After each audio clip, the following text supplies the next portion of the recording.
Episode 31, Creative Roots. Getting back to the basics of what this podcast is. Waking up every day and choosing to find out why. Why am I still here? What am I going to do with my limited time in this reality? Whatever that may be. I've approached this podcast like I have every other creative project I have worked on. Something that will live on after I am gone. Our time is so finite, gone in a flash. Wasn't it such a blast? Look around you now. Nothing will last. Where is he? Oh, he died in a crash. I want this to be a journal of my life in this point in time. Again, momentary glimpses. Whatever is on my mind when I sit down to write, I want it to be free-flowing. Anything goes. Nothing is off the table. My mind goes down paths that I am most passionate about. As Kendrick says, stand for something or die in the morning. If you stand for nothing, if you are silent, then your life has no meaning on this planet. It has no value. What is it you are passionate about? What are you doing about it? Are you suppressing it, pushing it away, clouding it with, I have to do this or I have to do that? What will that be when you're gone? If you weren't here to be anxious about it or depressed about whatever it is that is ailing you right now, this is me writing as someone else to myself, my other self, the one that mentally checks out and is forced to do what they are told. This is my journal. I am approaching it as a writer who has grown his creative roots in the ground for the past 14 years. This podcast has allowed me to come back to my roots as a creative. I have ventured out and tried other media, and those will take years to develop as well. As an artist, the learning process is lifelong. But I feel I've reached this point where I've spread myself too thin. I have a lot of interests, and a lot of it, different media interests me, and I want to do it all. I want to try it all. But I don't have enough time. We all die not having enough time. So what can I focus on that will have the effect that I want? What is it that I want to do? I answered this in episode 21, where I asked myself, if everything I created was deleted, if it was just me, what am I stripped down to the very core? In that episode, I go more in depth about this, but it's a similar answer here. What is it that I want to do if today were my last? What effect do I want to have? And to have an effect is to give energy. What energy do I want to give off to everything around me? The environment, the people, the animals, the air, the water. What effect do I want to have? I meditate on this and think about this every single day. Think about it. And it's a practice. It's not something that's just a simple switch and all of a sudden you're this person. Like, it takes practice and you get better a little bit each day, a little brick by brick. And sometimes you break your own brick.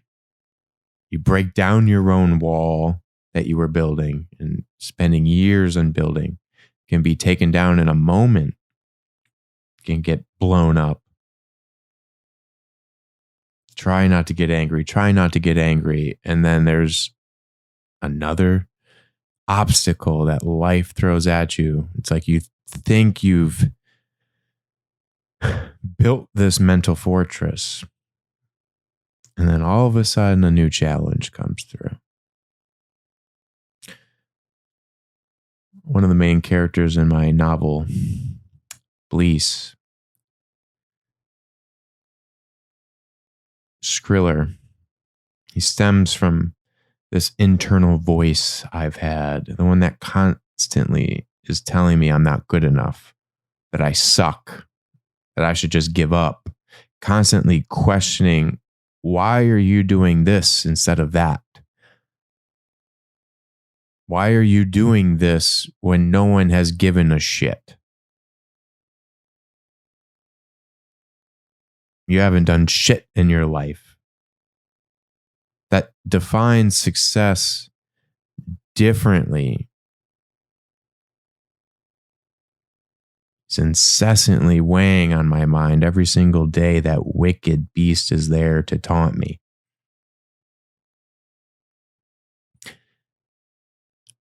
But as I've gotten older and have come to show this wicked beast love, cliche, I used to show it spiteful hate and anger, hating those thoughts and making those thoughts hate myself. And I started defacing myself in different ways.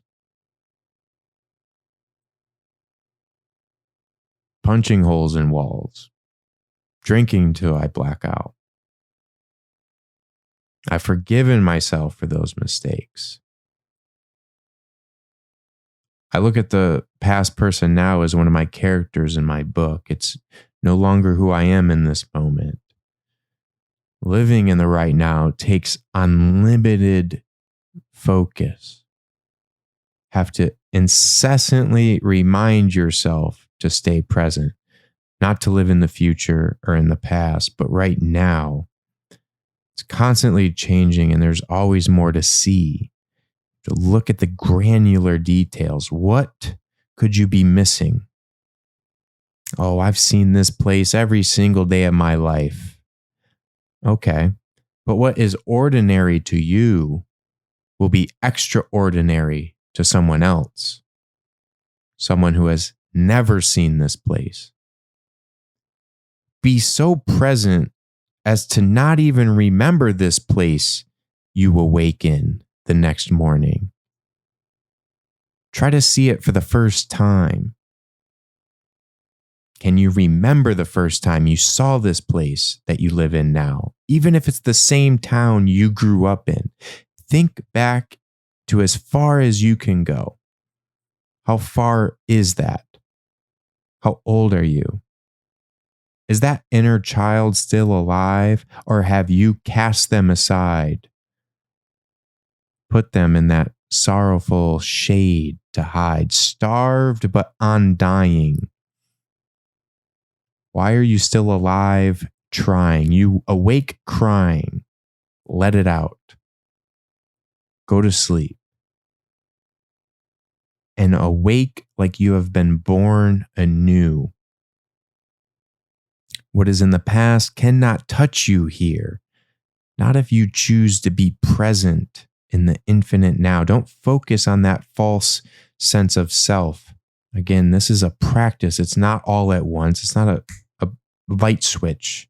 Even though over time it will feel like that. You'll have that moment, and all of a sudden it'll click, and you'll be on to the next step, on to the next thing, on to the next obstacle.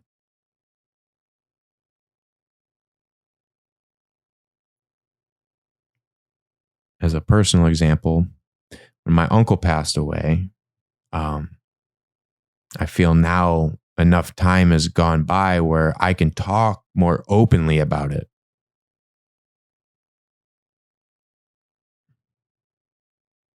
does happen over time, because getting over that hurt is a practice.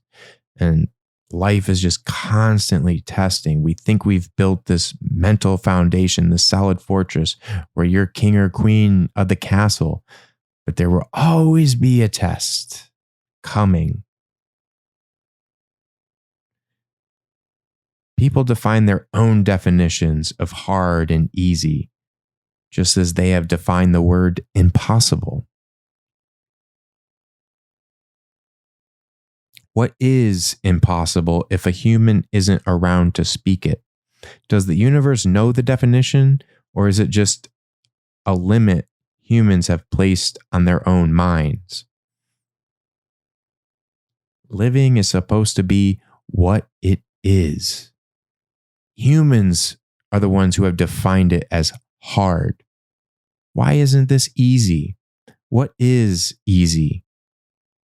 If I put you on a deserted island, how long until you can send an email?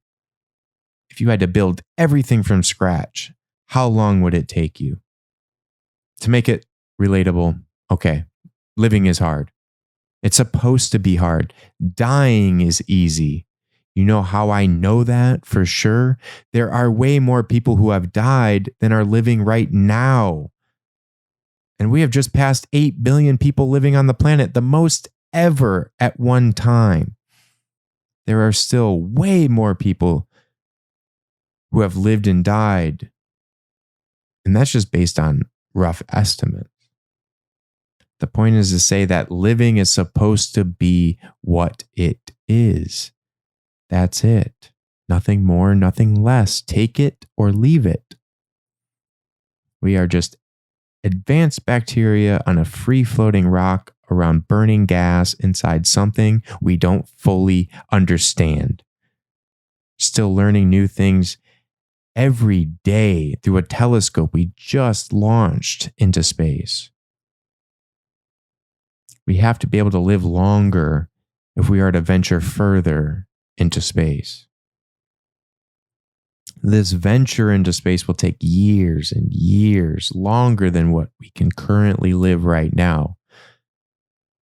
What will keep these future humans entertained all of that time? Technology makes us more human, not less. Don't fear this. I want to entertain that. I want to have something that's living in that and that helps people go through this time of venturing out into space. What are they going to be watching? What are they going to be listening to, reading? Technology makes us more human, not less. I'm able to type faster than I can write. I'm able to type faster than I can handwrite. And it's far more legible for others to read. My hand gets less tired typing than it does writing. Could you imagine how long each episode would take me to write if I had to do it with a quill, dipping it in ink under candlelight? What would I even record my voice with if it weren't for technology? Fear sells tickets, movie tickets. I'm still seeing fear-driven posts about AI that unironically reference movies to prove a point on why others should fear AI, whatever you defined as AI, as artificial.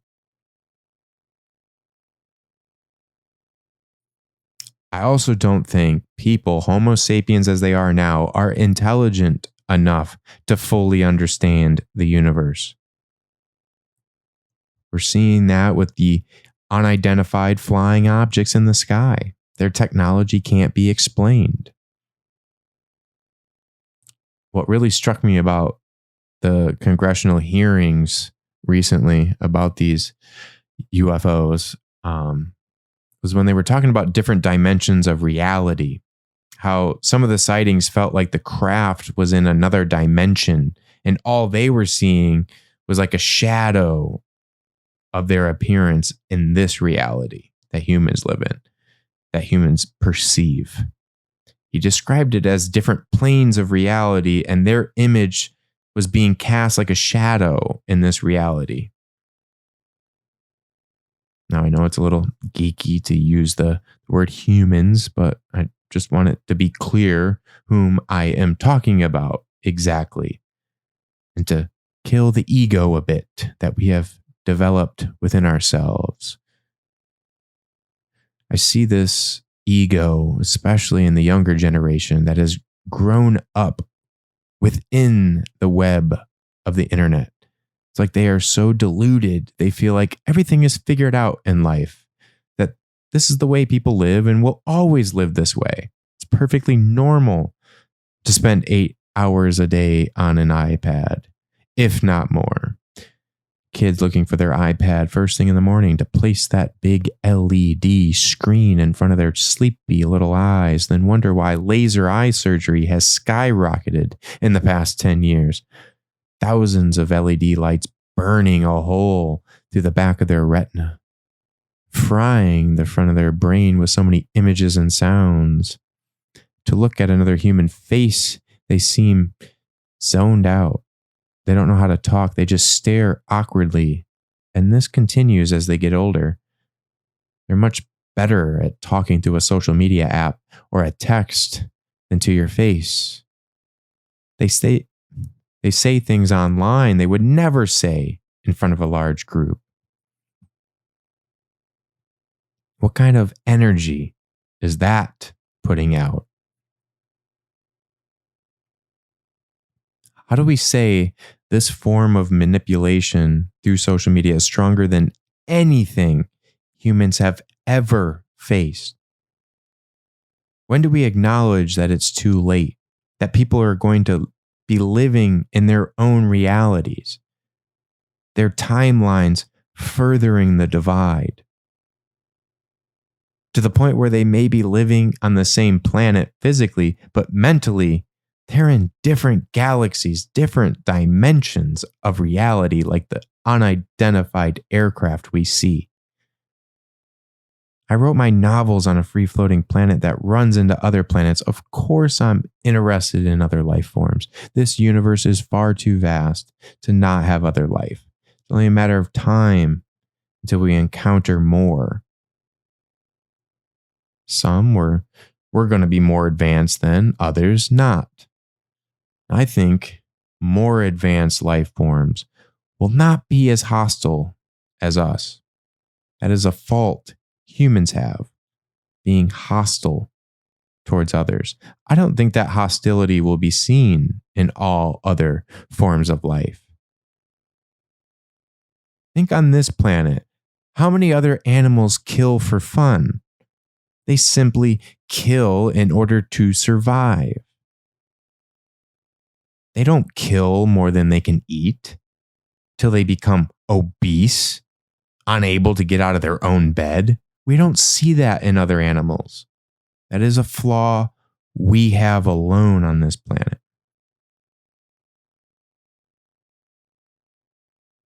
I work on my flaws, as we all have them.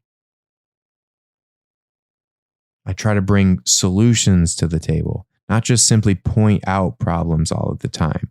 I can point this or that out, but what am I going to choose to do about it?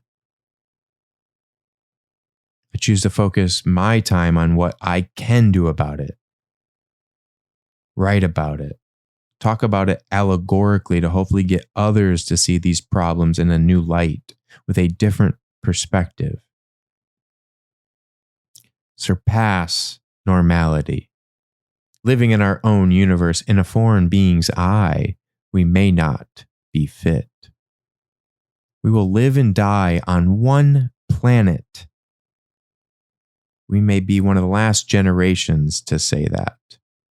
Humans are a nomadic species meant to travel. We have now traveled all over this planet, one of a few species to do that. And now we are taking that deep need to venture to other planets. I just hope Bleace goes along for the journey, helps entertain these future species as they travel the cosmos. I want this podcast to be a journal of my life, with every episode being a new entry to capture this moment in time. Whatever is on my mind when I sit down to write, I want it to be free-flowing. Anything goes. Nothing is off the table. What is here today will be gone tomorrow. What was here yesterday, never again will you be able to borrow. Carpe diem, it is today you have to seize. Try and try again.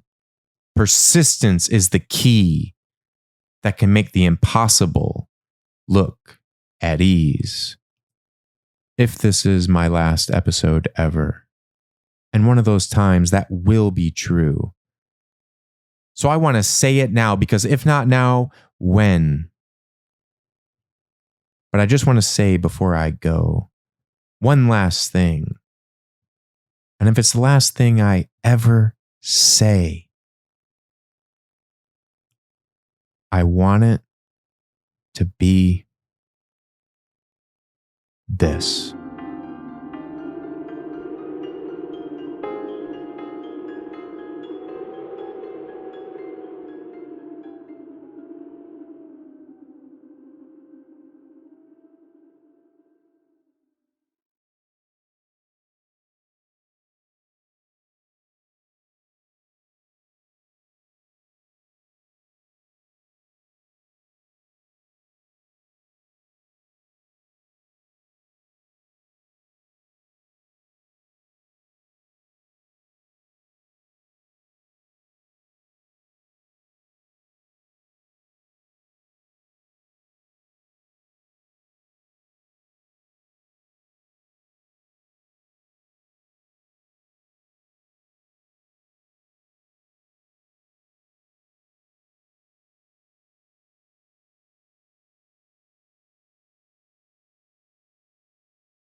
Appreciate you listening. Be sure to hit the like button, leave a comment, and share.